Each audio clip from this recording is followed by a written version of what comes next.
Shalom. Sekali lagi angkat tanganmu, katakan shalom.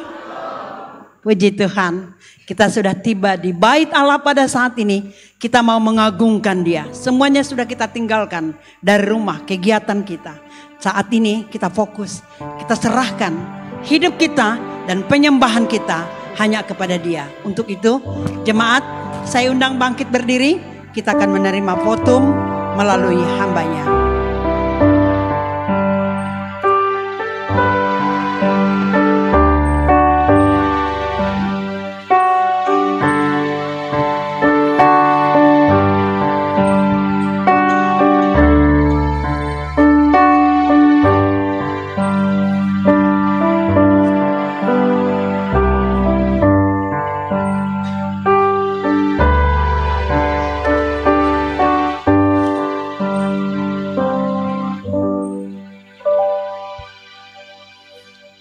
Bapak Ibu Saudara sekalian, di hadapan hadiratnya kita tunduk kepala dan kita merenungkan kebaikannya.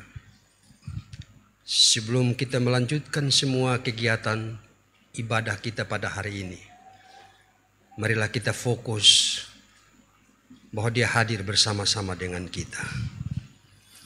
Adapun pertolongan kita dalam ibadah ini, jadi dalam nama Allah Bapa, Allah Anak, dan Allah Roh Kudus, Tritunggal yang Esa, yang ada, yang sudah ada, dan yang akan datang, yang Maha Kuasa. Turunlah atas kita sekalian anugerah, sejahtera, hikmat dan pengetahuan, lawatan yang baru dari Allah, yang akan mengubah hidup kita, lebih mengasihi Dia, dan menjadi saksinya, mulai dari rumah tangga kita, sampai ke ujung bumi, damai sejahtera atas umatnya. Amin. Bapak Ibu Saudara sekalian yang kekasih, kita akan mendengarkan ayat penuntun yang akan menuntun kita dalam ibadah sepanjang ibadah yang kedua ini. Dalam Efesus pasal yang keempat, ayat yang ke-11 hingga dengan ayat yang ke-13. Demikian kata firman Tuhan. Dan Ialah yang memberikan baik rasul-rasul maupun nabi-nabi, baik pemberita-pemberita Injil maupun gembala-gembala dan pengajar-pengajar, untuk melengkapi orang-orang kudus bagi pekerjaan pelayanan, bagi pembangunan tubuh Kristus, sampai kita semua telah mencapai kesatuan iman dan pengetahuan yang benar tentang anak Allah, kedewasaan penuh dan tingkat pertumbuhan yang sesuai dengan kepenuhan Kristus. Itulah tujuan Tuhan. Dia memakai para hamba Tuhan untuk mendewasakan kita di dalam iman dan pengharapan. Amin. Silakan duduk.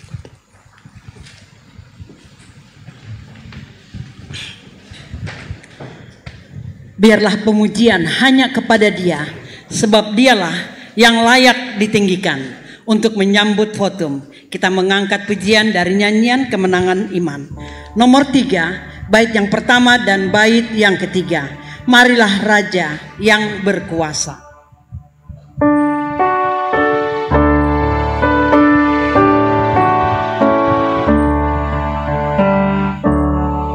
Ya Khalik semesta, umat-Mu tolonglah, memuji-Mu, Bapa yang mulia, Kau Raja dunia, kami sujud sembah kepadamu.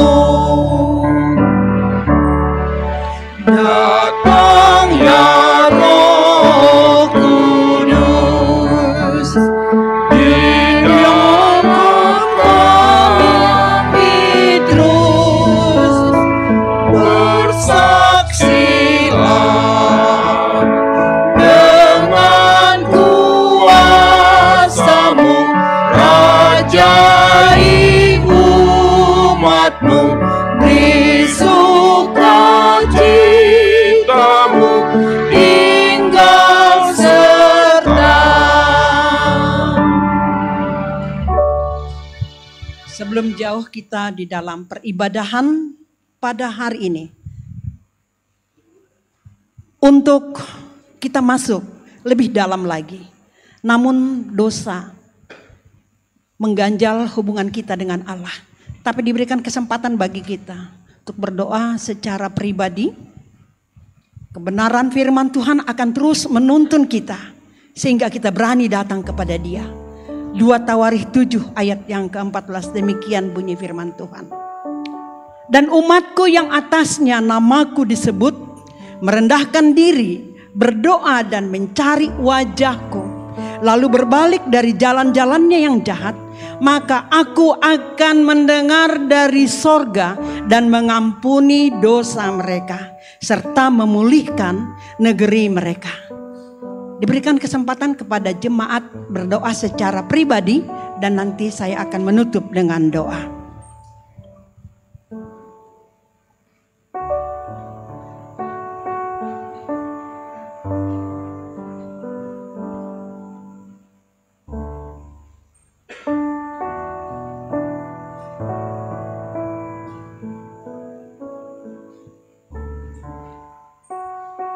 Bapa Surgawi, di dalam nama Tuhan kami Yesus Kristus, Allah kami yang hidup, Allah yang mengasihi kami bersyukur kalau pada minggu ini kami boleh datang kepada Tuhan di dalam peribadahan ini. Persekutuan umat-Mu pada saat ini meneguhkan dan menguatkan kami. Namun satu hal yang kami ingat dari pribadi kami, banyak hal yang menyakiti hati Tuhan, mendukakan hati Tuhan dan juga kepada sesama. Pikiran kami, perkataan kami, perbuatan kami tidak seturut dengan firman-Mu. Tetapi kami berani datang kepada Tuhan karena kasih-Mu sangat besar. Dan kami yakin dan percaya kalau kami datang kepada Engkau dan memohon pengampunan, mengakui pelanggaran dan dosa-dosa kami, Engkau adalah Allah yang setia dan adil untuk mengampuni kami. Untuk itu Bapa, ampuni kami, sucikan, kuduskan, tahirkan kami pada saat ini. Dan kami rindu Roh-Mu senantiasa menuntun kami, memimpin kami di langkah-langkah kami, hingga hidup kami hanyalah untuk kemuliaan bagi nama Tuhan. Terpujilah Engkau ya Allah kami sambut pengampunan yang dari Tuhan. Di dalam nama Tuhan Yesus kami berdoa. Haleluya, amin. Untuk itu kita menyambut akan pengampunan yang Tuhan telah kerjakan bagi kita dengan mengangkat pujian dari nyanyian Kemenangan Iman nomor 108, bait yang pertama dan bait yang kelima. Bait yang kelima nanti jemaat berdiri. Selidikilah hatiku.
Berikanlah berkat-Mu yang tinggal tetap.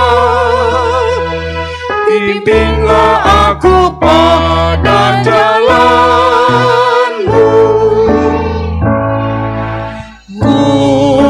Kuatkanlah supaya jatuh.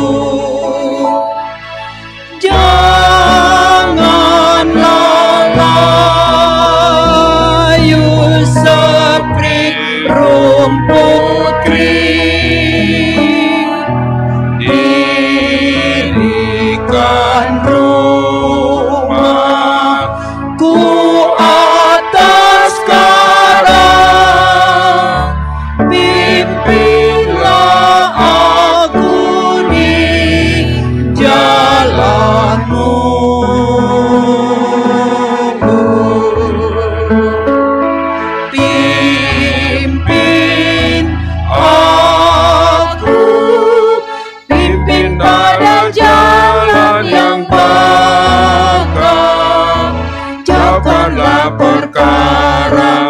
yang akan layu. Berikanlah berkat-Mu yang tinggal tetap. Pimpinlah aku pada jalan-Mu.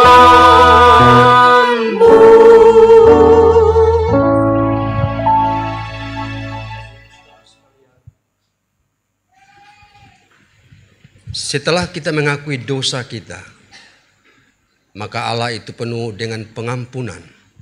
Dan dalam pengampunan itulah Ia memberikan kepada kita anugerah dan rahmat-Nya. Anugerah itu adalah pemberian hidup yang kekal. Rahmat itu adalah pembatalan murka Allah. Karena itu dengarlah berita anugerah buat kita pada siang hari ini. Dalam Titus pasal yang ketiga, ayat yang keempat hingga dengan ayat yang ketujuh, demikian kata firman Tuhan. Tetapi ketika nyata kemurahan Allah, juru selamat kita, dan kasih-Nya kepada manusia, pada waktu itu Dia telah menyelamatkan kita, bukan karena perbuatan baik yang telah kita lakukan, tetapi karena rahmat-Nya yang oleh permandian kelahiran kembali, dan oleh pembaharuan yang dikerjakan oleh Roh Kudus, yang sudah dilimpahkannya kepada kita oleh Yesus Kristus Juru Selamat kita, supaya kita sebagai orang yang dibenarkan oleh kasih karunia-Nya berhak menerima hidup yang kekal sesuai dengan pengharapan kita. Orang yang telah menerima anugerah Allah punya hak untuk menerima hidup yang kekal. Mari kita mendengarkan ayat penuntun hidup baru di dalam Titus pasal 1, pasal 2, ayat yang ke-11 hingga dengan ayat yang ke-13.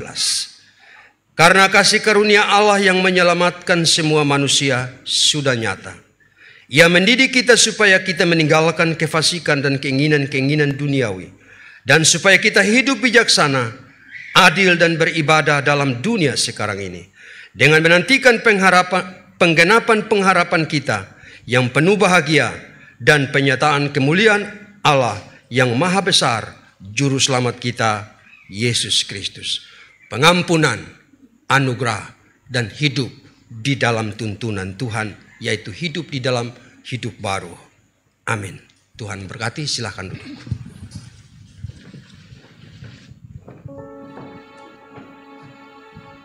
Kita bersyukur kepada Tuhan dengan pengampunan, dan kita pun akan menjalani hidup baru ke depan. Untuk itu kita akan menyambut pengampunan yang telah Tuhan berikan dengan nyanyian kemenangan nomor 116, bait yang pertama dan bait yang ketiga dari Sumber Kesembuhan.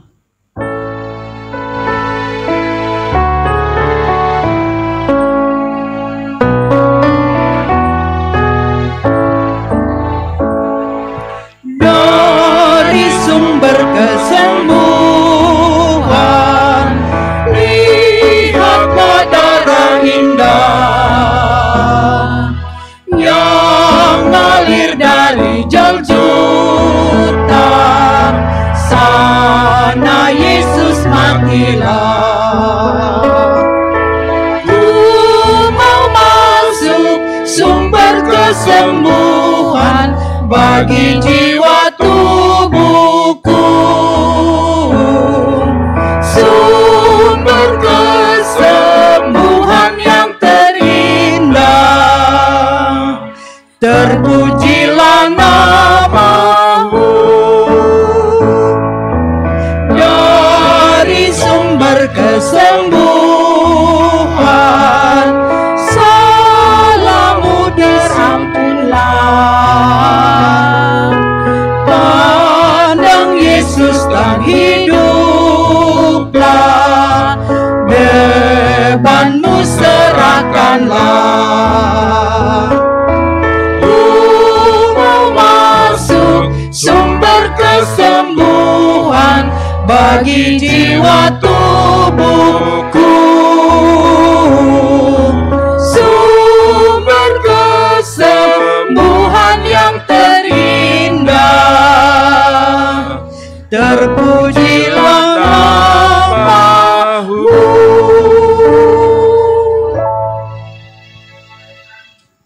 Kita saatnya ditaburi oleh kebenaran firman Tuhan. Mazmur 18 ayat yang ke-30, demikian bunyi firman Tuhan. Adapun Allah jalannya sempurna, janji Tuhan adalah murni. Dia menjadi perisai bagi semua orang yang berlindung padanya. Kita akan sambut firman Tuhan dengan nyanyian Kemenangan Iman nomor 128. Bait yang pertama dan bait yang ketiga. Jemaat kami undang bangkit berdiri. Hamba-Mu Yesus nahodaku.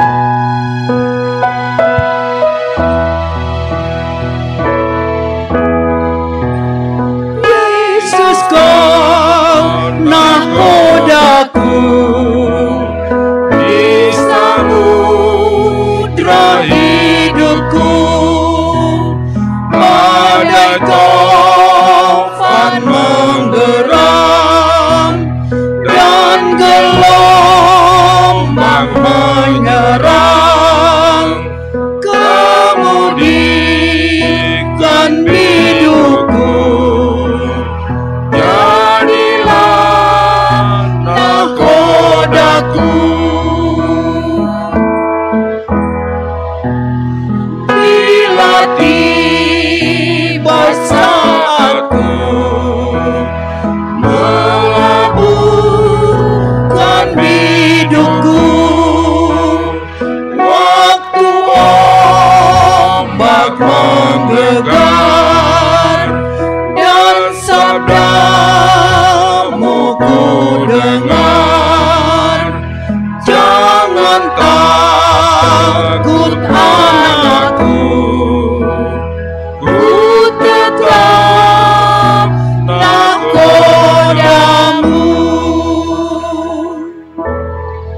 Jemaat kami persilahkan duduk. Sebelum kita mendengarkan firman Tuhan, kita mendengarkan kesaksian pujian dari Gemah Haleluya.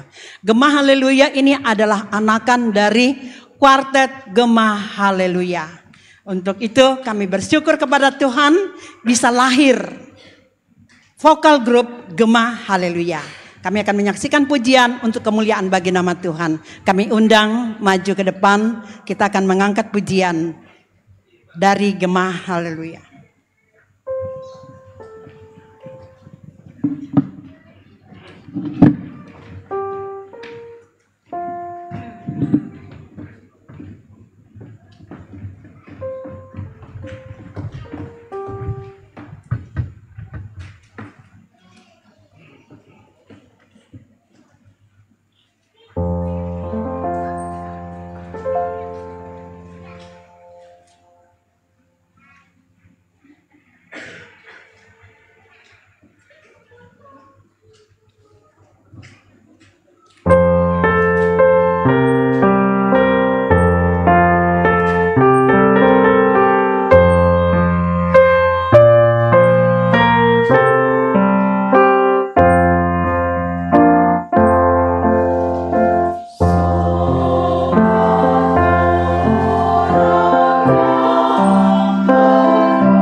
Baik, terima kasih untuk pujian yang telah disampaikan, dipersembahkan kepada Tuhan.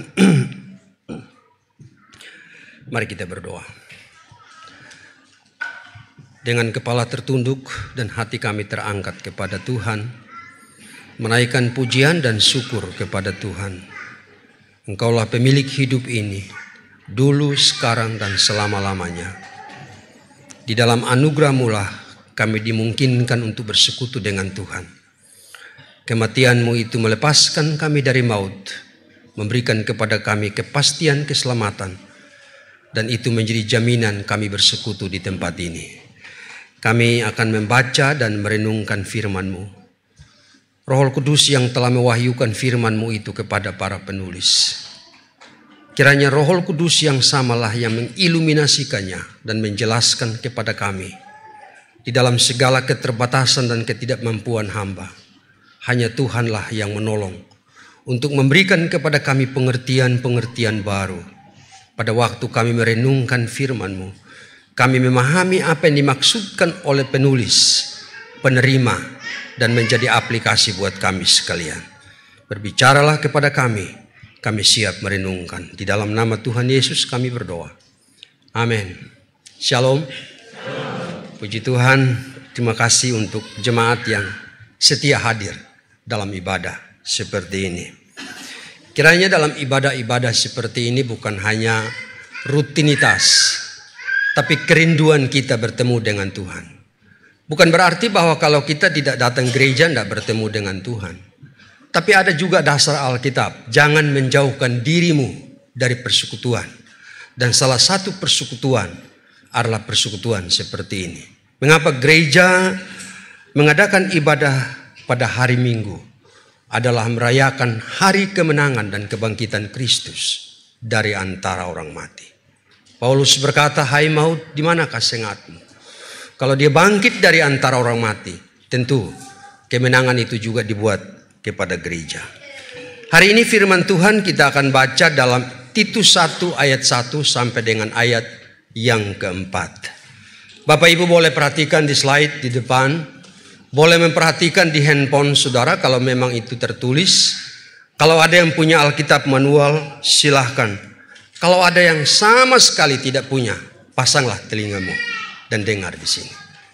Alkitab berkata demikian, dari Paulus hamba Allah dan Rasul Yesus Kristus untuk memelihara iman orang-orang pilihan Allah dan pengetahuan akan kebenaran seperti yang nampak dalam ibadah kita. Ayat yang kedua. Dan berdasarkan pengharapan akan hidup yang kekal yang sebelum permulaan zaman sudah dijanjikan oleh Allah yang tidak berdusta dan yang ada pada waktu yang dikehendakinya, telah menyatakan firman-Nya dalam pemberitaan Injil yang telah dipercayakan kepadaku sesuai dengan perintah Allah juru selamat kita. Ayat yang keempat. Kepada Titus anakku yang sah menurut iman, kita bersama kasih karunia dan damai sejahtera dari Allah Bapa dan Kristus juru selamat kita mempercayai engkau. Bapak Ibu Saudara sekalian, hari ini saya mau berbicara tentang salah satu tema. Saya suka dengan khotbah ekspositori, karena ekspositori itu adalah melihat teks itu dan menggali kebenaran apa yang Alkitab katakan di dalam teks seperti itu. Karena itu kalau kita membaca di dalam Titus 1 ayat 1 sampai dengan 4, kesimpulan saya yang menjadi topik yang kita renungkan pada hari ini adalah surat gembala tetap relevan sekalipun lintas generasi. Saudara, kita akan melihat apa yang relevan dan apa itu yang disebut dengan lintas generasi. Kalau kita berbicara mengapa saya berkata surat gembala, karena ini adalah surat yang ditulis kepada orang yang sedang ada di dalam penggembalaan. Latar belakang daripada surat yang kita baca, Titus tadi itu punya latar belakang. Semua kitab dalam perjanjian lama sampai kepada perjanjian baru itu punya latar belakang. Artinya bahwa ada penyebab, ada faktor yang menyebabkan sampai muncul surat seperti itu. Jadi kalau kita membaca surat Titus, maka itu artinya bahwa ini faktor yang menyebabkan. Dalam Titus 1 ayat yang ke-10 sampai dengan ayat yang ke-14, inilah yang menjadi latar belakang mengapa Paulus menulis surat ini. Paulus menulis 13 surat dan 3 diantaranya itu adalah pertama Timotius, 2 Timotius, dan Titus adalah disebut dengan surat penggembalaan. Mereka yang pernah sekolah teologi pasti tahu itu, karena ini salah satu mata kuliah penggembalaan itu diajar pada semester 3 dan semester yang keempat pada waktu mahasiswa ada di program S1. Mengapa disebut sebagai surat penggembalaan? Karena 2 orang ini sedang menggembalakan. Timotius sedang menggembalakan di Efesus dan Titus sedang menggembalakan di Pulau Kreta. Timotius dan Titus itu adalah anak rohani, ya, anak rohani daripada Paulus. Sehingga pada waktu dia mengadakan pelayanan dan misi ke bangsa-bangsa, dia bersama dengan mereka. Dia mengorbitkan mereka dan mementoring mereka di dalam pelayanan. Karena dia merasa bahwa 2 orang ini layak menjadi gembala, maka dia mengutus mereka ke dalam pelayanan. Timotius itu di Efesus dan Titus itu ada di Pulau Kreta. Kalau kita melihat hari ini fokus kita untuk surat Titus, ya, harap Bapak Ibu bisa memperhatikan itu. Yang menjadi latar belakang daripada surat gembala atau surat penggembalaan yang ada di dalam teks ini adalah dalam pasal 1 ayat 10 sampai dengan ayat yang ke-14. Ini yang memberikan motivasi, dorongan, sesuatu yang sangat penting disampaikan supaya itu dibacakan kepada jemaat yang ada di Pulau Kreta. Saya menyimpulkan 5 hal di dalam ayat 10 sampai dengan ayat 14 yang menjadi latar belakang munculnya surat Titus. Dikatakan di sana banyak orang yang hidup tidak tertib. Ini jemaat di Kreta. Dikatakan di sana banyak orang yang omongannya sia-sia. Tidak dapat dipertanggungjawabkan perkataannya. Omong lain, bicara lain, menyambungkannya lain kepada orang. Itu yang ada di Pulau Kreta. Yang ketiga dikatakan bahwa di dalam jemaat Kreta itu terdapat pembohong banyak. Alkitab berkata, bukan saya yang berbicara. Lalu dikatakan bahwa mereka itu adalah binatang buas katanya. Bayangkan saudara, sampai manusia itu disebut sebagai binatang buas. Teganya, kata orang Batak, tega kali kau sampai kau bicara sama seperti itu. Lalu dikatakan itu pelahap yang malas, suka pelahap tapi tidak mau bekerja. Ya, tidak mau bekerja. Ini yang menjadi latar belakang. Kalau boleh surat yang dikirim ini menolong orang-orang yang ada di Kreta supaya mereka itu bisa mengerti kebenaran firman Tuhan. Sekarang kita pindah kepada tujuan daripada surat Paulus kepada Titus. Kalau saudara membaca ayat 4 sampai dengan 5, saudara menemukan apa tujuan. Saudara buat sesuatu tujuannya apa? WhatsApp orang tujuannya apa? Telepon orang tujuannya apa? Datangi seseorang dan kita komunikasikan sesuatu, apa tujuan? Artinya bahwa ada goal yang kita akan mau capai dalam suatu tujuan yang kita mau kerjakan. Apalagi itu namanya firman Tuhan. Perhatikan surat gembala tujuan Paulus menulis surat Titus, yaitu dalam ayat 4 dan ayat yang kelima. Kepada Titus anakku yang sah menurut iman kita bersama. Sah. Tidak diragukan saudara. Loh, kamu mati nanti kemana? Ini sah. Kalau sah itu artinya materainya. Efesus 1 ayat yang ke-13. Ketika kamu percaya, kamu dimeteraikan dengan Roh Kudus. Dan pada waktu kamu dimeteraikan dengan Roh Kudus, kamu dicap menjadi milik Allah. Dan kalau kamu dicap menjadi milik Allah, itu artinya kamu sah.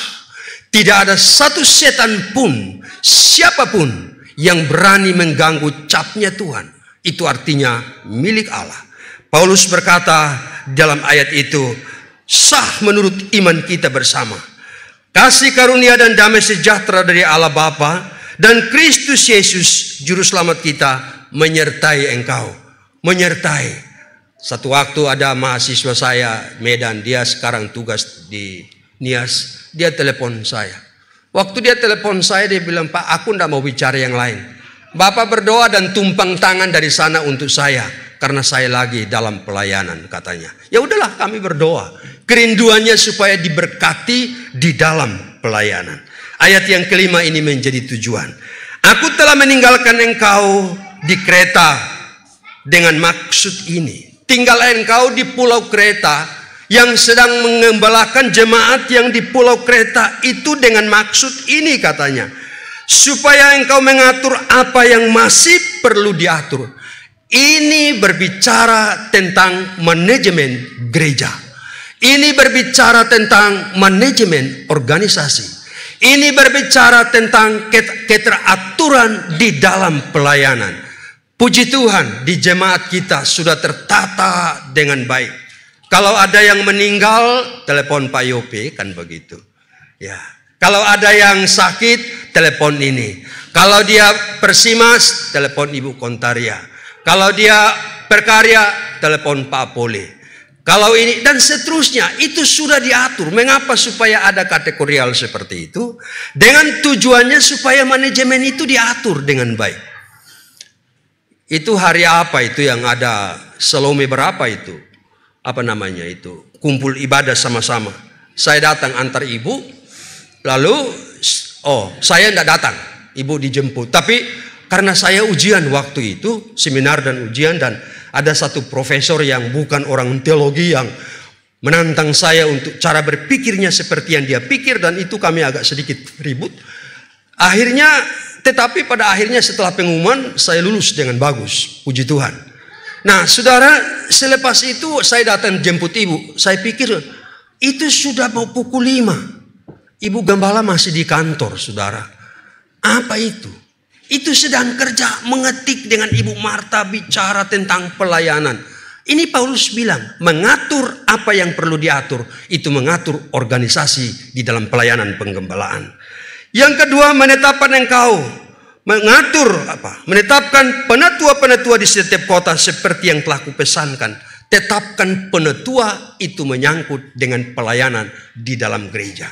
Jadi semua orang yang terlibat sebagai majelis gereja dan penatua itu punya tanggung jawab di dalam pelayanan, saudara. Kita bertanggung jawab kepada Tuhan. Saya di sini jujur di hadapan Tuhan. Saya tidak ada di dalam struktur, tetapi saya ada di dalam fungsional. Saya bilang dengan Pak Paul, kapan saja beliau masih hidup, Bapak mau perlu kalau yang saya bisa buat. Yang penting jangan suruh saya pimpin paduan suara. Kalau saya pimpin paduan suara, satu kali orang datang puas seumur hidup tidak akan datang. Bosan kan seperti itu. Tapi kalau mau mengajar, mau berdoa, mau apa, saya siap seperti itu. Jadi saya tahu fungsi saya itu ada di mana. Ini yang berbicara tentang tugas yang diberikan kepada orang. Ini tujuan, saudara. Tujuan mengapa Paulus menulis surat itu kepada Titus pada waktu dia menjadi gembala. Mari kita lihat gambaran, saudara. Saya menemukan kalau membaca kitab Titus itu berkali-kali sampai saya menemukan secara luas ada 4 gambaran di dalam surat Titus. Gambaran yang ada dalam jemaat yang ada di Pulau Kreta pada waktu itu adalah jemaat itu punya iman. Sama seperti saudara, sama seperti saya, punya iman. Tetapi iman itu perlu dipelihara dalam ayat yang kita baca tadi. Lalu yang berikut itu ada kepemimpinan Kristen. ditetapkan untuk menjadi pemimpin Kristen, tapi syaratnya harus begini, syaratnya harus begini. Itu perlu menjadi pemimpin Kristen. Lalu ada perilaku Kristen dan guru-guru palsu yang muncul di dalam Pulau Kreta. Saudara, sampai Yesus akan datang kembali, pengajaran-pengajaran sesat itu akan bermunculan di mana-mana. Dan kita tidak bisa menolak hal seperti itu. Itu pasti terjadi. Tetapi hal yang paling penting adalah kita harus punya dimensi kekuatan secara ke dalam, sehingga ketika itu pengajaran-pengajaran sesat itu datang, kita berani untuk menolak. Mengapa? Karena kita tahu kebenaran. Ada satu kesaksian yang menarik. Saya menyelesaikan S1 tahun 90 dan saya langsung mengajar di STT Welfinger di Krayan pada waktu itu. Karena harus tebus beasiswanya Ibu Wasti, dia dapat beasiswa dari Jerman, itu rekomendasi dari Krayan. Satu waktu kami dapat ada satu orang yang usianya 74 tahun datang ikut sekolah di Kampung Baru, di Krayan waktu itu. Saya tanya, namanya Pak Labo. Pak Labo datang sekolah ini untuk apa? Dalam usia 74 tahun sekolah teologi untuk apa? Tidak ada orang yang akan pilih kamu jadi pastor di Malaysia. Dia menjawab itu sangat bagus. Saya belajar bukan mau jadi pastor, tapi saya belajar supaya ketika ada pengajaran saat datang, saya menolak. Karena saya tahu kebenaran itu secara baik. Bapak Ibu Saudara sekalian yang kekasih, berdasarkan apa yang kita baca dalam latar belakang dan tujuan surat, secara khusus Paulus tulis itu kepada Titus pada waktu dia menjadi gembala, maka kita akan perhatikan beberapa prinsip yang sangat penting untuk lihat hari ini. Yang pertama adalah memelihara iman orang-orang pilihan Allah. Saya menyebut itu dalam tema surat gembala yang relevan lintas generasi. Yang relevan itu salah satunya itu iman, saudara. Iman itu nggak mungkin berubah. Nggak mungkin imannya Paulus dengan iman kita kepada Tuhan pada hari ini beda. Dan mungkin Paulus itu beriman kepada Tuhan, lalu kita sekarang bukan beriman kepada Tuhan. Jadi yang relevan itu adalah kebenaran. Dan kebenaran yang dimaksudkan itu adalah iman. Kapan iman seseorang itu muncul? Iman itu muncul ketika kita percaya kepada Tuhan. Lalu Allah mengaruniakan iman itu kepada kita. Dan iman itu sebagai channel. Waktu kita berdoa kita berkata, ya Bapa kami di sorga. Paulus berkata kepada Titus pada waktu dia ada gembala di Pulau Kreta. Karena jemaat sedang mengalami kegoncangan dalam pasal 1 ayat 10 sampai dengan 14. Dikatakan bahwa mereka mengalami begitu banyak hal. Dan itu perlu ditolong dengan kebenaran firman Tuhan. Paulus katakan kepada Titus, aku tinggalkan engkau di Pulau Kreta. Itu dengan maksud ini. Supaya engkau memelihara. Engkau menjadi gembala, engkau menjadi pemimpin, engkau ditunjuk. Aku ikuti engkau dalam perjalanan hidup sebagai mentor. Dan telah mementoring engkau, aku tahu bahwa di dalam dirimu engkau ada orang yang punya iman yang sah. Maka sekarang inilah engkau bertanggung jawab untuk memelihara iman orang-orang pilihan Allah. Saudara, karena itu kesimpulan saya. Hal yang paling penting yang perlu kita lihat, surat gembala yang tetap relevan. Yang pertama adalah memelihara iman orang-orang pilihan Allah. Dalam ayat 1 Paulus memperkenalkan jati diri dan jabatan kerasulannya. Kalau kita di Indonesia atau kalau kita tulis surat, nama kita itu di bawah. Jadi orang tuh baca di atas, terakhir baru tahu nama kita. Kalau pada masa Paulus itu memperkenalkan diri. Jati dirinya lebih duluan dengan jabatan kerasulannya. Sehingga ketika orang baca, oh ini Paulus, jadi orang tidak ragu-ragu. Ini kalau Paulus berarti dia telah menerima panggilan Tuhan. Dia sedang terpanggil untuk membawa Injil kepada bangsa-bangsa non-Yahudi. Jadi dikatakan di dalamnya memuat petunjuk-petunjuk mengenai bagaimana Titus menata kehidupan jemaat di dalam Pulau Kreta. Salah satu yang perlu ditata adalah iman. Bagaimana dengan kita pada hari ini? Bagaimana caranya kita tahu bahwa iman kita? Saya mau katakan, iman itu, saya kemarin agak sedikit ribut dengan STTK Desi, bahwa saya menyelesaikan 2 dokter, penelitian saya itu kualitatif. Teologi tidak sulit untuk kita bisa menilai secara kuantitatif. Iman itu tidak bisa dinilai secara kuantitatif. Oh, saya beriman angkanya 100, saya beriman angkanya 1000. Tetapi iman itu perlu dinilai secara kualitatif. Dan kualitatif itu adalah buah roh. Tetapi ya kita masuk di kandang orang, kita ikut. Yang penting kebenaran itu tidak berubah. Karena itu Paulus berkata di dalam ayat itu menjelaskan kepada kita, salah satu yang perlu ditata adalah bagaimana memelihara iman orang-orang pilihan Allah. Perhatikan saudara, kalau kita berbicara tentang masalah iman, kata iman itu sebenarnya muncul 243 kali dalam perjanjian baru. Kalau saudara membaca Alkitab, dan kitab itu teks yang saudara baca itu mengulangi kata itu berapa kali, seperti kudus, kudus, kuduslah Tuhan. Itu artinya bahwa punya makna yang sangat besar. Dan kalau saudara membaca kata iman dalam perjanjian baru Matius sampai dengan Wahyu, saudara akan menemukan 243 kali yang memiliki pengertian adalah kepercayaan, iman, kesetiaan, ajaran yang diimani, keyakinan yang tertuju kepada Allah. Karena itu dalam surat Gembala, memelihara iman orang pilihan Allah menjadi prioritas utama.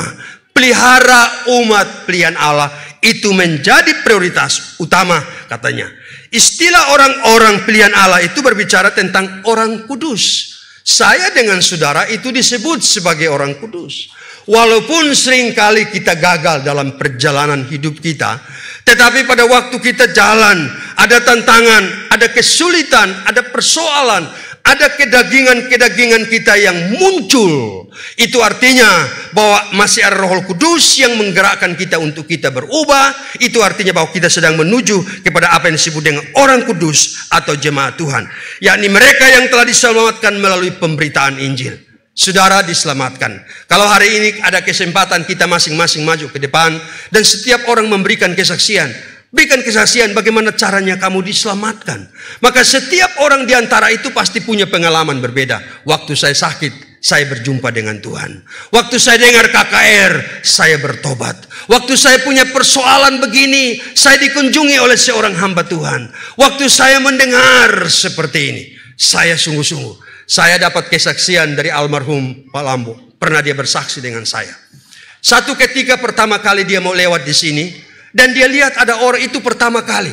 Waktu dia naik ke sini dan beribadah, dia mengambil keputusan, Tuhan, disinilah saya akan jadi jemaat. Ini kesaksian dengan almarhum Lambo Simomora sebelum dia dipanggil Tuhan. Dia bersaksi kepada saya bagaimana dia mengambil keputusan dan dia ada di tempat ini. Dan pada akhirnya apa? Kesaksiannya itu luar biasa. Dia orang yang setia. Dia dipelihara oleh Tuhan. Dan waktu kita berbicara tentang Injil yang diberitakan, dan waktu kita menerima Kristus, itu artinya bahwa kita dipelihara, dibina, bukan hanya bahkan ditata secara benar sesuai dengan kebenaran akan firman Tuhan. Hal yang kedua yang perlu kita lihat, surat pastoral atau surat gembala yang relevan. Yang kedua masih dalam ayat yang pertama, memelihara pengetahuan akan kebenaran. Saudara, sebodoh-bodohnya kita dari kampung, saya orang kampung, kita tidak mau disebut orang bodoh kan? Pasti kita dihargai. Apalagi kalau kita sudah pintar, lebih lagi dihargai sebagai orang pintar. Itu kan sesuatu hal yang luar biasa. Perhatikan memelihara pengetahuan akan kebenaran. Rasul Paulus dalam surat gembala kepada Timotius saat ia menjabat sebagai gembala di Efesus, ia berkata, dengan selalu mengingatkan hal-hal itu kepada saudara-saudara kita, engkau akan menjadi seorang pelayan Kristus Yesus yang baik. Jadi kalau menjadi pelayan Kristus yang baik, ini kunci jawabannya. Terdidik dalam soal-soal pokok iman kita dan dalam ajaran yang sehat yang telah engkau ikuti selama ini. Dalam Titus 1 Paulus bilang, setelah memelihara iman orang-orang pilihan Allah, yang kedua itu pelihara pengetahuannya. Pelihara pengetahuannya itu berbicara tentang bagaimana setiap waktu kita ada di dalam firman Tuhan. Di awal tahun saya ambil keputusan mau setiap hari 5 pasal. Saya sudah baca Alkitab, ini bukan promosi, tetapi jadi kesaksian. Sudah berapa kali saya baca. Lalu tahun ini saya mau setiap hari kalau boleh 5 pasal. 3 pasal di PL, 2 pasal di PB. Tapi setelah itu saya renungkan. Ini seolah-olah saya hanya mau kejar kapan selesainya. Saya tidak bisa menerima sesuatu. Akhirnya saya ambil keputusan. Pagi 1 pasal di PL, malam 1 pasal. Lalu setelah saya menemukan apa yang Tuhan berbicara kepada saya dalam perjanjian lama dan perjanjian baru, saya menulisnya. Ada begitu banyak kitab yang saya tulis, saya coret sana sini. Lalu saya habis itu, saya beli baru lagi, saya buat lagi catatan-catatan, dan setelah itu saya buat lagi yang lain. Nah, saudara yang kekasih, Paulus dalam surat gembala kepada Timotius, dia berkata, kalau mau jadi pelayan, menjadi pelayan itu bukan tunggu sampai menjadi majelis gereja. Tetapi menjadi pelayan itu adalah sampai waktu kita itu punya karunia apa. Saya bilang kepada mahasiswa, Anda tidak boleh ditamatkan sebelum Anda tahu di mana karuniamu. Karena kalau Anda tidak tahu di mana karuniamu, nanti sinode, wilayah, daerah pusing akan mengatur. Karena tidak semua orang yang selesai teologi itu punya kapasitas masing-masing, harus tahu. Dan kalau kita melayani sesuai dengan karunia kita, maka itu akan senang sekali. Ya, ini hal yang menjadi hal penting buat kita. Jadi Paulus bilang, pelayanan Kristus yang baik itu adalah terdidik.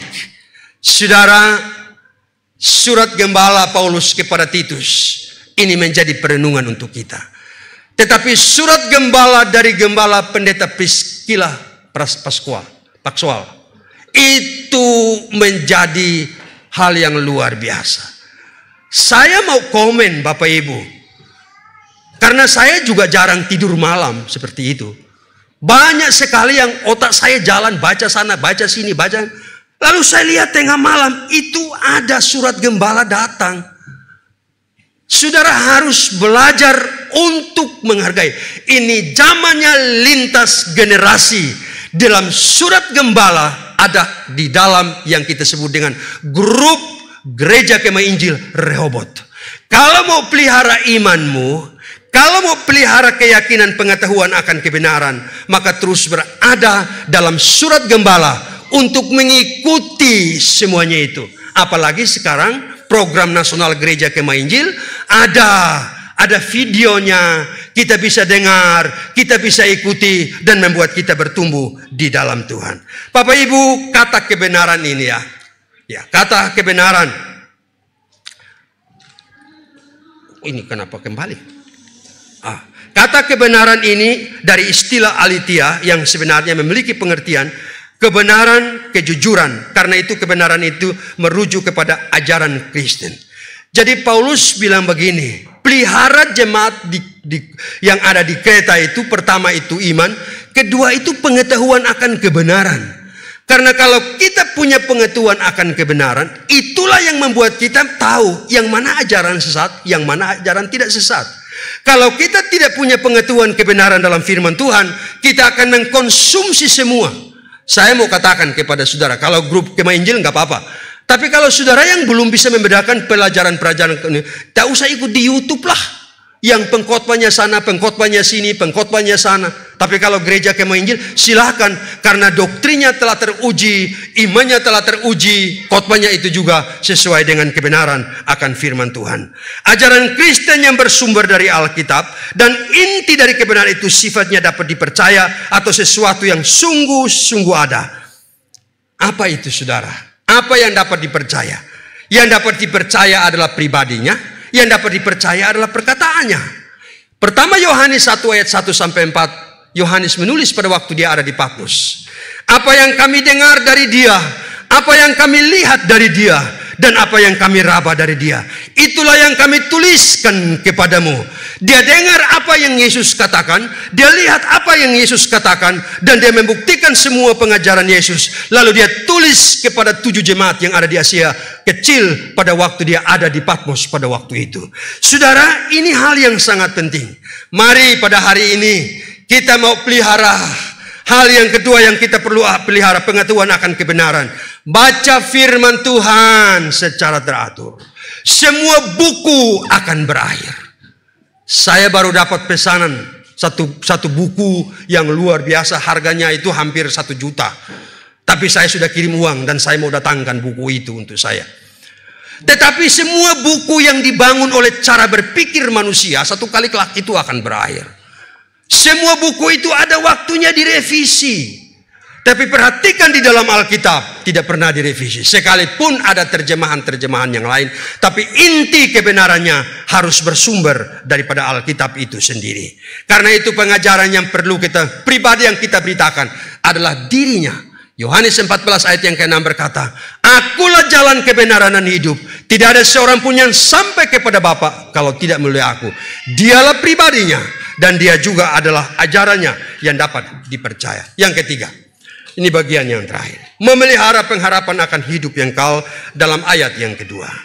3 kali dalam surat Gembala Titus itu berbicara tentang pengharapan yang kekal. Ya, 3 kali. Pasal 1 ayat yang kedua, pasal 2 ayat yang ke-13, dan pasal 3 ayat yang ke-7, Paulus menyebutkan pengharapan orang Kristen yang meliputi pengharapan akan hidup yang kekal. Yang sebelum permulaan zaman dijanjikan berhak menerima hidup kekal, dan itu dalam bahasa Yunani berhak menerima kehidupan kekal itu dia punya hubungan dengan pewaris. Jadi artinya begini, yang sekarang ini punya warisan adalah Bapa, Anak dan Roh. Waktu kita berbicara tentang kerajaan Allah itu dari istilah Basilia Tuteo. Istilah Basilia Tuteo itu 3 pengertian. Punya raja, punya kerajaan, dan punya masyarakat. Rajanya itu Kristus, kerajaannya itu kerajaan sorga, dan masyarakatnya itu adalah orang yang percaya kepada Tuhan. Karena itu saudara sekalian, peliharalah, memelihara pengharapan hidup yang kekal. Itu menyangkut dengan apa yang nanti menjadi warisan kita di sorga. Jadi kalau Bapa, Anak, dan Roh dalam Trinitas yang sah punya sorga, maka satu ketika nafiri Allah berbunyi, lalu waktu nafiri Allah berbunyi kita semua menuju kepada sorga. Maka di sana kita bukan tamu, di sana kita bukan orang undangan, tetapi kita adalah menjadi pewaris dari kerajaan sorga. Dan betapa bangga dan bahagianya kita ada di dalam kerajaan seperti itu. Saudara, kalau kita perhatikan dalam terjemahan NIV, itu dia menjelaskan, Titus 1 ayat 2 berkata, dengan pengharapan akan kehidupan kekal yang dijanjikan Allah yang tidak dapat berdosa sebelum dunia dijadikan. Ada 4 hal. Kalau dalam terjemahan King James Version itu adalah terjemahan yang sangat dekat dengan terjemahan bahasa Yunani. Dikatakan itu ada 4 hal. Pengharapan akan hidup yang kekal. Yang kita harapkan itu bukan sesuatu yang tidak kekal, tapi pasti pengharapan itu dijanjikan oleh Allah. Lalu oleh Allah yang tidak berdusta. Mungkin kita pernah berdusta, mungkin kita tidak pernah setia, mungkin kita pernah lalai, tapi kita bersyukur kepada Tuhan, kita percaya kepada Allah, di mana Allah memberikan kepada kita pengharapan yang kekal. Pengharapan itu dijanjikan kepada kita oleh Bapa, Anak, dan Roh. Pengharapan itu yang dikerjakan oleh Kristus ketika ia berkata, "Ke dalam tanganmu kuserahkan nyawaku." Waktu dia menyerahkan nyawanya, itulah terjadi anugerah Allah, dan itu terjadi rahmat Allah bagi kita. Dan Alkitab berkata, itu sebelum dunia dijadikan. Wow, betapa hebatnya. Mengapa? Karena dia maha tahu. Dia tahu sebelum, sekarang, dan masa yang akan datang. Singkatnya kalau kita berbicara tentang itu adalah dikatakan bahwa mengenai harapan, kepastian, dan kehendak Allah. Jadi hidup yang kekal itu menyangkut dengan harapan dan kepastian akan hidup yang kekal. Saudara, mari kita perhatikan 3 hal ini yang disebut dengan istilah surat gembala yang tetap relevan. Memelihara iman di dalam Kristus Yesus, memelihara doktrin yang benar sesuai dengan kitab suci, dan memelihara pengharapan di dalam hidup yang kekal. Dalam konteks ini harus kita tetap konsisten, karena 3 hal ini tidak akan pernah berubah. Iman tidak akan pernah berubah. Pengharapan itu tidak akan pernah berubah. Dan juga kehidupan kekal yang dijanjikan oleh Tuhan tidak akan pernah berubah. Saya memilih salah satu gambar untuk kita. Ini juga dapat di Google. Ini sekarang. Jembatan di era lintas generasi. Siapa yang akan menjembatani kita? Pak Askem, Pak David selalu menyampaikan, kita perlu ada jembatan. Menjembatani yang tua dengan muda. Itu enggak gampang, saudara. Itu enggak gampang. Satu ketika waktu saya masih di Medan, cucu saya itu berusia 5 tahun. Saya pulang, saya bilang, cabut rambut putihnya opa. Dia cabut. Besok saya bilang, cabut lagi. Lalu saya tidak tahu dia 5 tahun, tapi tiba-tiba pikirannya begini. Opa, kalau itu putih tambah terus, yang berkurang itu hitam, lebih bagus aku cabut yang hitam aja. Supaya putihnya tetap banyak di sana. Saya bingung dengan perkataan itu. Lalu setelah itu usia 10 tahun, baru ulang tahunnya, saya suruh dia lagi. Dia bilang begini, ini anak SD 4 tahun kelas cucu saya yang pertama.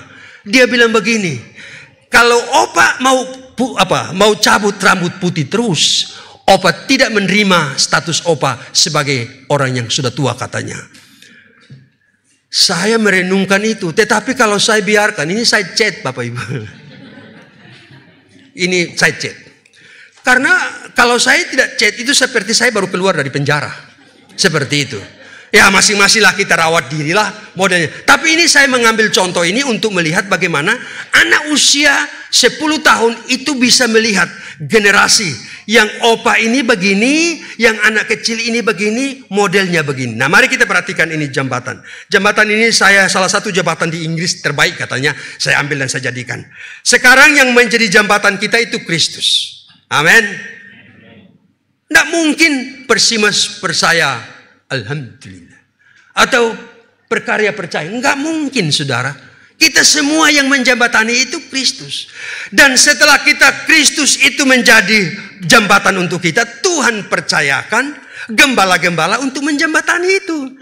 Jadi kalau asisten gembala berbicara tentang lintas generasi, jangan bilang begini, nggak cocok kami. Oh nanti perhatikan sebentar nanti saudara lihat. Jadi yang pertama, Kristus itu kepala untuk kita. Kepala yang dimaksudkan itu untuk kita melihat adanya kesamaan, adanya kolaborasi, dan adanya cara pandang. Saya jelaskan itu dalam slide yang berikut. Strategi Bapak Ibu, strategi. Strategi apa yang diperlukan oleh setiap orang di era lintas generasi seperti yang kita hadapi. Bagaimana caranya kita menerapkan surat gembala yang ada pada surat Titus dengan jemaat yang ada di Rehobot di tempat ini. Yang pertama itu adalah menemukan kesamaan. Kalau mau supaya lintas generasi itu punya tujuan yang sama, punya goal yang sama, punya status yang sama, maka yang pertama itu adalah kita harus menemukan kesamaan. Kesamaan yang di sini adalah walaupun kita berbagai generasi, tapi kesamaannya adalah memiliki iman yang sama, doktrin yang sama, pengharapan yang sama kepada Allah yang sama. Amin. Ini kesamaannya. Nggak mungkin Pak David mengajar kepada RYM iman yang berbeda. Nggak mungkin setiap hari Sabtu Persimas Ibu Kontria mengajarkan kepada kami iman yang berbeda. Nggak mungkin perkarya Kupas Firman iman yang berbeda. Iman yang sama. Jadi kalau kita mau supaya lintas generasi itu disatukan, supaya kita saling menghargai dan punya goal yang sama ke depan, maka yang pertama adalah kita harus punya kesamaan. Dan kesamaan itu saya menemukan dalam Alkitab. Punya iman yang sama, doktrin yang sama, pengharapan yang sama kepada Allah yang sama. Yang kedua, hal yang kedua untuk bisa ada jembatan itu, maka kita harus mendorong adanya kolaborasi. Yakni bermitra, bersatu, membuat sesuatu bersama untuk tujuan yang bersama. Walaupun usia, gaya, jenis, dan liturgi kita itu berbeda.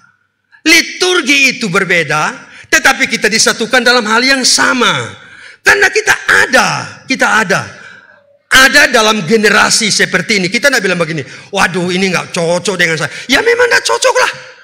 Masa kau Tapi Pak David, saya ada pengalaman. Saya mau kasih tahu. Saya mau kasih tahu pribadi, tapi ini mau kasih tahu. Satu kali, mana Billy? Billy di mana? Halo? Satu kali, oh ada di sana. Dia sembunyi. Saya mau doakan supaya dia jadi gembala. Satu kali saudara, Billy pimpin di sini. Dan dia suruh orang nyanyi.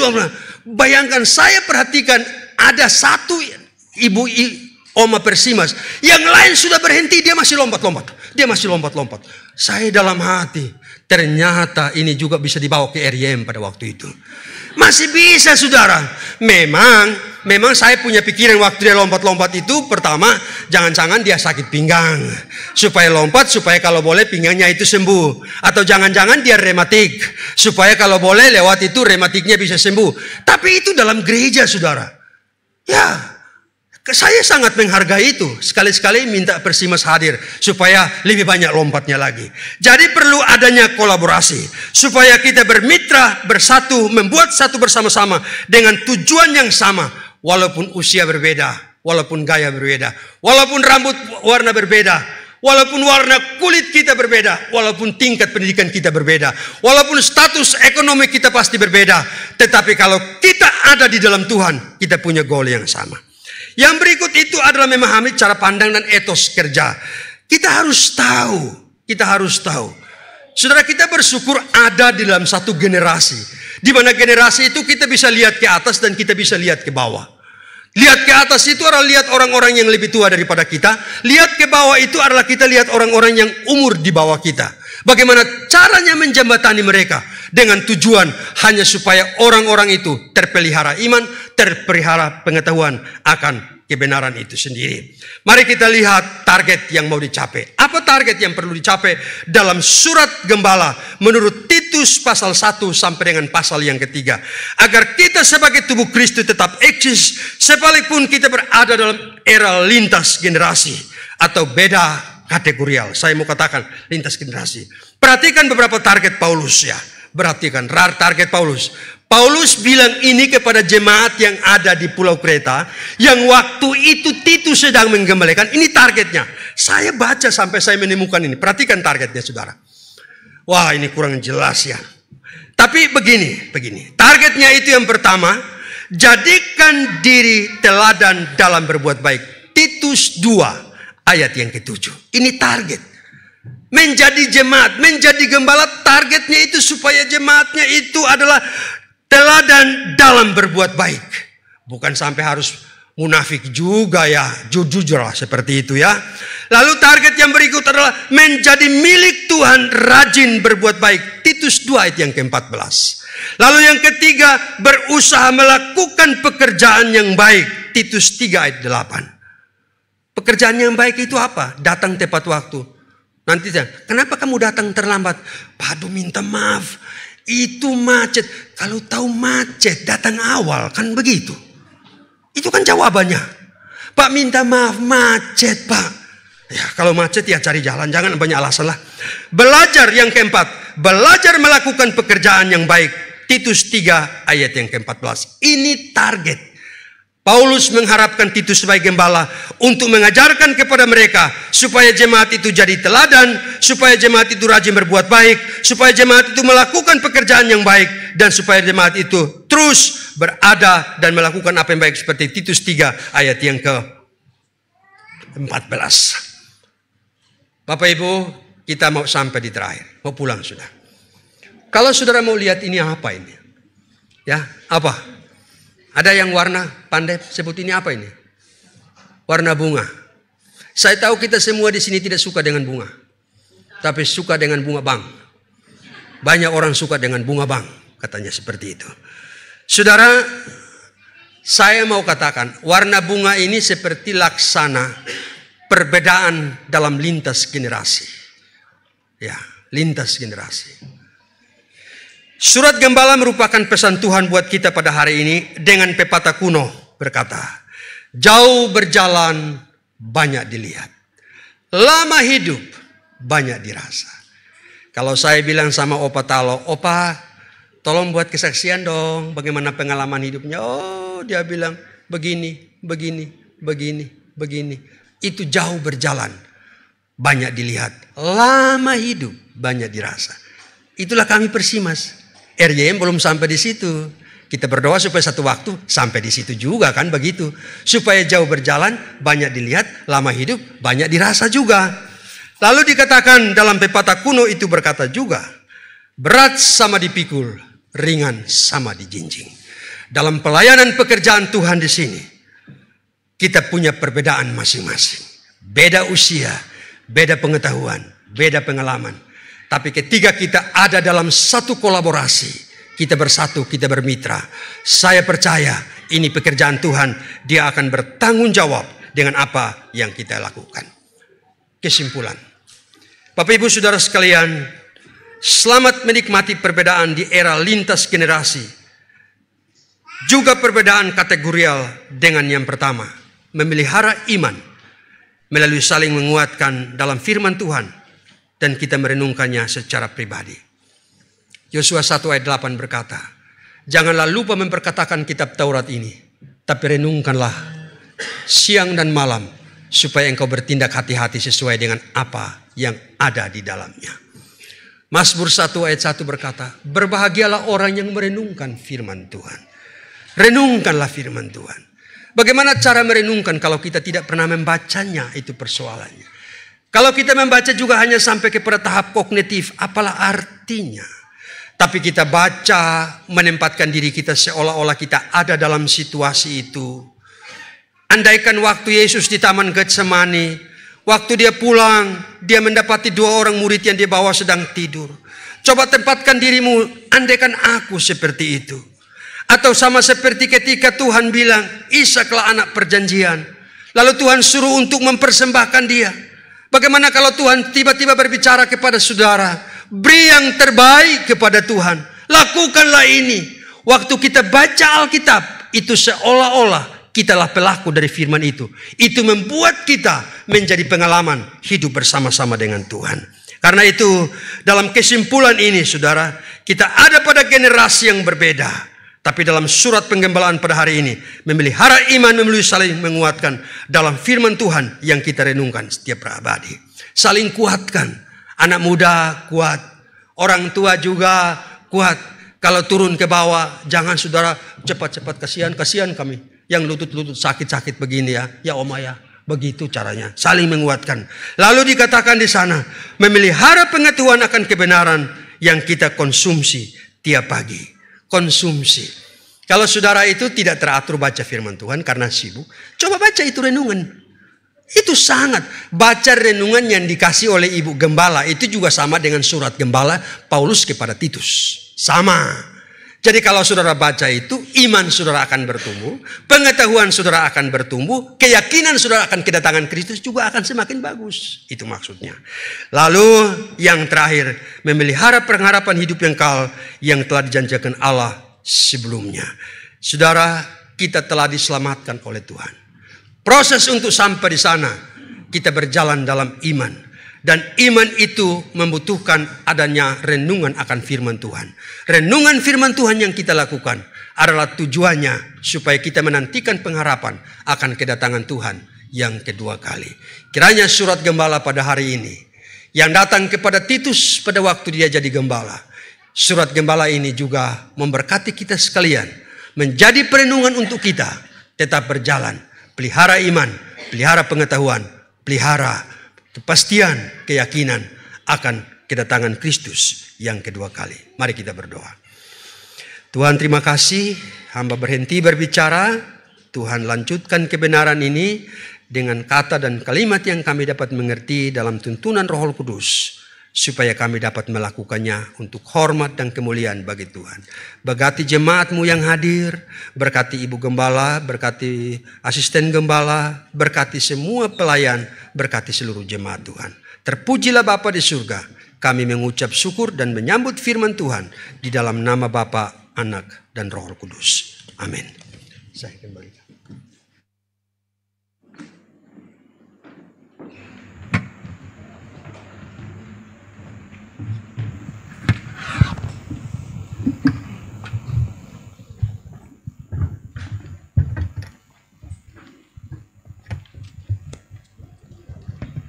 Kita bersyukur akan kebenaran firman Tuhan yang terus meneguhkan jemaat ini sehingga pengenalan kita kepada Dia semakin dalam. Lintas generasi tidak ada yang tertinggal karena kita satu di dalam Kristus. Untuk itu saatnya kita akan memberikan persembahan kita kepada Tuhan. Para aser kami undang maju ke depan. Saya bacakan dari 1 Tawarikh 29 ayat yang ke-17a, demikian bunyinya. Aku tahu ya Allahku bahwa Engkau adalah penguji hati dan berkenan kepada keikhlasan. Maka aku pun mempersembahkan semuanya itu dengan sukarela dan tulus ikhlas. Kami undang BPJ untuk berdoa.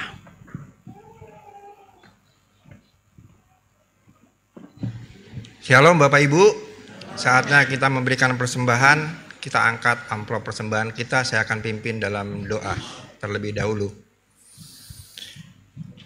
Terpujilah nama-Mu ya Bapa, tahan tintik kami ucap syukur Tuhan untuk kebaikan-Mu dan untuk kemurahan-Mu serta pemeliharaan-Mu sepanjang hidup kami Tuhan. Sehingga pada sampai hari ini kami boleh beribadah adalah suatu anugerah bagi kami. Terima kasih Tuhan untuk firman-Mu yang luar biasa. Terus ajar kami dan bentuk kami Tuhan untuk bukan hanya menjadi pendengar tetapi juga menjadi pelaku-pelaku firman di dalam kehidupan kami setiap hari. Terima kasih Tuhan, dan kini tiba saatnya bagi kami untuk memberikan persembahan untuk pelayanan di tempat ini Tuhan. Biarlah dengan sukacita dan dengan mengucap syukur kami akan berikan persembahan kami. Di dalam nama Tuhan Yesus kami berdoa. Haleluya. Amin. Persembahan dijalankan, kita diiringi dengan nyanyian pujian dari nyanyian Kemenangan Iman 231, bait yang pertama sampai bait yang ketiga. Selamatlah hari.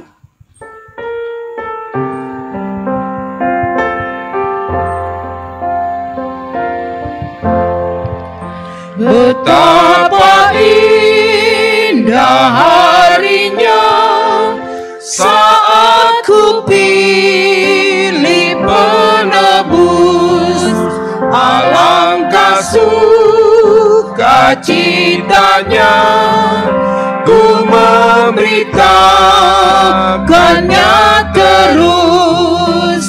Indahlah harinya Yesus membasuh dosaku. Ku diajari penebus, berjaga dan berdoa terus. Indahlah harinya Yesus membasuh dosaku. Betapa indah janjinya yang telah mengikat hatiku. Ku beri kasihku padanya serta menyanyi bersyukur. Indahlah harinya Yesus membasuh dosaku. Ku diajari penebus, berjaga dan berdoa terus. Indahlah harinya Yesus membasuh dosaku. Kami serahkan waktu untuk pengumuman.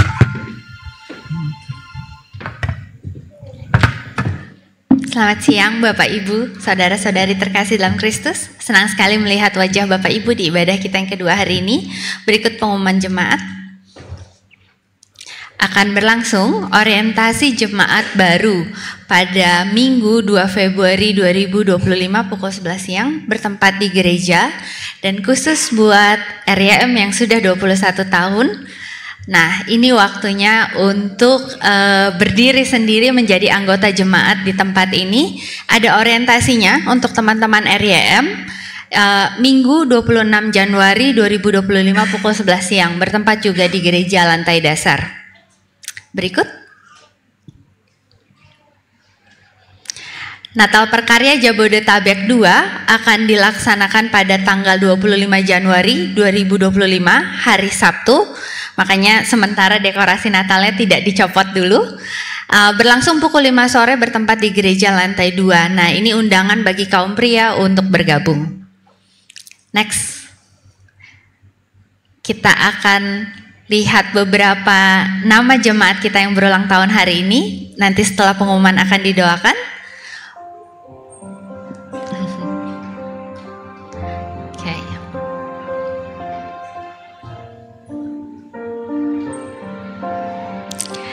Dan berikutnya, laporan penerimaan keuangan sepanjang minggu yang berlalu.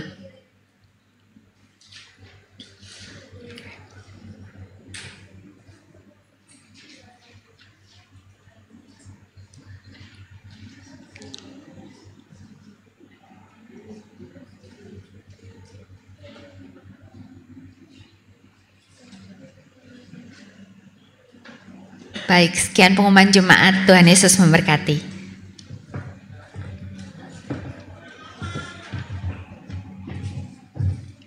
Shalom saudara, saya mohon saudara menjadi anggota jemaat yang aktif secara khusus di WA grup jemaat. Kemudian yang berulang tahun saya kelompokkan saudara dalam setiap minggunya. Di situ juga saya memberikan saudara ayat. Jadi jangan sekedar menjadi anggota tetapi saudara kosong. Saya mengamati bahwa banyak hal yang saudara alami kemudian stuck karena tidak membaca firman teratur. Bahkan firman yang saya sudah rapikan pun saudara tidak baca. Bagaimana saudara mau membaca Alkitab yang banyak itu? Dan dari mana akan mendapat tuntunan? Saya mohon anggota jemaat Rehoboth, kiranya saudara menerima firman setiap hari. Sehingga pikiranmu diperbaharui, caramu hidup diperbaharui oleh Tuhan. Tanpa itu saudara akan hidup dalam cara yang lama. Keluarga kacau balau. Tidak ada doa bersama dengan pasangan. Hancur lebur. Jangan sudah hancur berantakan baru nanti datang ke Bu Pris. Tiap hari saya memberikan saudara bimbingan di grup jemaat, tidak kurang-kurangnya. Ambil waktu, paling lama saudara baca 5 menit, paling lama. Lalu ambil kesempatan. Dengar 1-2 kata dari Tuhan, saudara berjalan hari itu. Terima kasih banyak. Saudara yang berulang tahun dalam sepanjang minggu ini saya juga grupkan. Namun toh masih ada walaupun sudah dikorek dengan mamanya, di-share, tidak juga respon. Saya mohon lain kali jangan seperti itu. Jadi hari ini yang berulang tahun, yang pertama di minggu 19, Saudara Fernando sudah tadi saya doakan. Saudara Heren Alberto, saya mohon ibunya berdiri. Tidak respon sampai saat ini walaupun ibunya juga sudah WhatsApp. Kemudian Bapak Himawan sudah datang. Saudari Karen Putri Alisa, terima kasih sudah respon dengan baik sekali. Kemudian Bapak Killer Jeffrey Waluko, apakah ada anaknya atau istrinya yang datang? Tidak ada? Mutis saja mewakili. Terima kasih. Kemudian Bapak Jan Michael sudah datang tadi pagi. Bapak Olper, boleh berdiri Bapak? Di manakah beliau? Iya, terima kasih. Saya doakan Bapak lagi, tadi sudah. Bapak Niko, terima kasih. Baik, saya akan doakan saudara. Tuhan Yesus, terima kasih banyak. Ayat-ayat Alkitab sudah hamba kirimkan kepada mereka semua. Kiranya mereka sudah membacanya. Dan kiranya hati mereka penuh dengan rasa syukur kepada Allah. Jika mereka boleh ada sampai pada hari ini. Bersama-sama dengan jemaatmu, sebagai anggota tubuhmu di tempat ini, kami mengucap syukur ya Tuhan. Bersama dengan Heren Alberto, Tuhan kiranya Engkau memberkati dia pada hari ini. Tepat hari ini dia berulang tahun. Kiranya dia mengingat kasih setiamu dan belajar setia kepada gereja di mana dia menjadi anggota. Belajar berespon kepada orang tuanya. Hamba mohon berkat ilahi turun atasnya, sehingga hidupnya sebagai pribadi, sebagai anak Tuhan diberkati. Hamba berdoa ya Tuhan, Engkau memberkati akan saudara kami Karen Putri Alisa yang hadir juga pada hari ini secara khusus dengan permohonan. Kiranya Tuhan memberkati pekerjaannya. Dia juga ingin melanjutkan pendidikan. Tuhan sediakan dia pasangan hidup yang takut akan Tuhan, yang sesuai dengan kehendak Tuhan dan yang taat kepada Tuhan. Beri dia kesehatan dan kekuatan. Inilah permohonannya di hari ulang tahun yang berbahagia 22 Januari. Hamba berdoa Tuhan untuk Bapak Killer Jeffrey Waluko, diwakili oleh Ibu Mutis. Bapak, kami mengucap syukur karena dalam sakit dan sehat, dalam tidur pun Tuhan tetap ada, dan Tuhan mencukupkan berkat-berkat-Mu untuk menjadi saluran berkat kembali.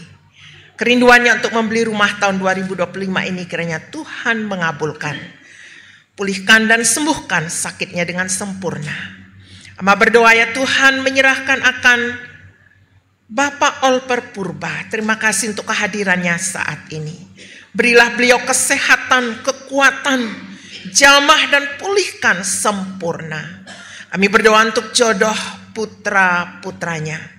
Tuhan menyediakan yang takut akan Tuhan, yang taat akan firman-Mu, yang sesuai dengan kehendak-Mu. Berdoa untuk Bapak Niko Franz Nababan yang akan merayakan hari ulang tahun 25 Januari Sabtu.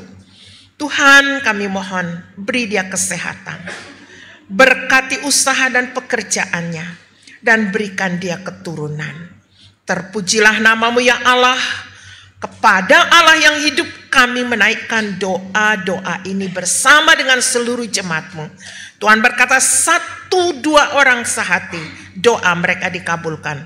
Kami percaya doa ini Tuhan kabulkan dalam nama Yesus. Amin. Saudara yang dekat, tolong ucapkan selamat ulang tahun. Tuhan Yesus memberkati.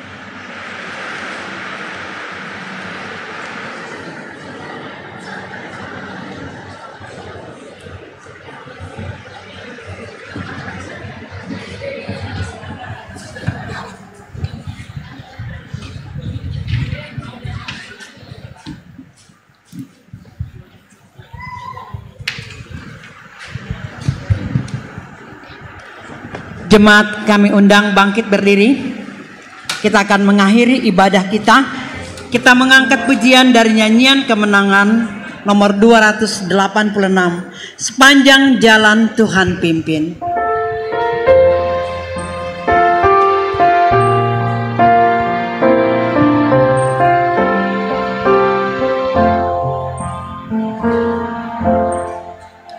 Di jalan ku diiring oleh Yesus Tuhanku. Apakah yang kurang lagi jika Dia panduku? Diberi damai surgawi asal imanku teguh. Suka duka dipakainya untuk kebaikanku. Suka duka dipakainya untuk kebaikanku.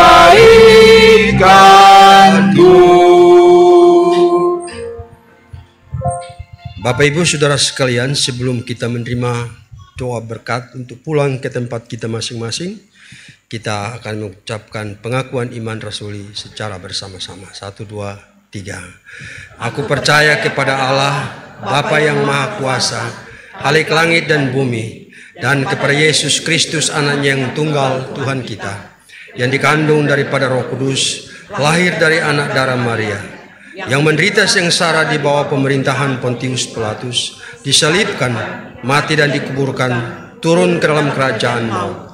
Pada hari yang ketiga, bangkit pula dari antara orang mati, naik ke sorga, duduk di sebelah kanan Allah, Bapa yang Maha Kuasa, dan akan datang dari sana untuk menghakimi orang yang hidup dan yang mati. Aku percaya kepada Roh Kudus, gereja yang kudus dan am, persekutuan orang kudus, pengampunan dosa, kebangkitan tubuh, dan hidup yang kekal. Bapak Ibu Saudara sekalian, arahkanlah hatimu kepada Tuhan dan terimalah berkat Tuhan. Tuhan memberkati engkau dan melindungi engkau. Tuhan menyinari engkau dengan wajah-Nya dan memberi engkau kasih karunia.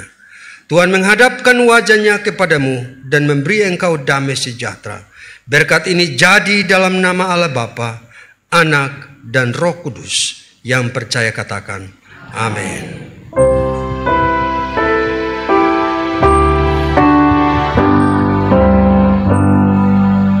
Hormat bagi Allah Bapa, hormat bagi anaknya,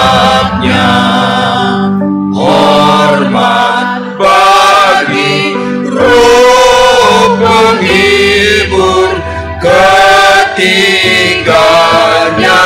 yang esa. Haleluya, haleluya, ketiganya yang esa. Haleluya, haleluya, ketiganya yang esa.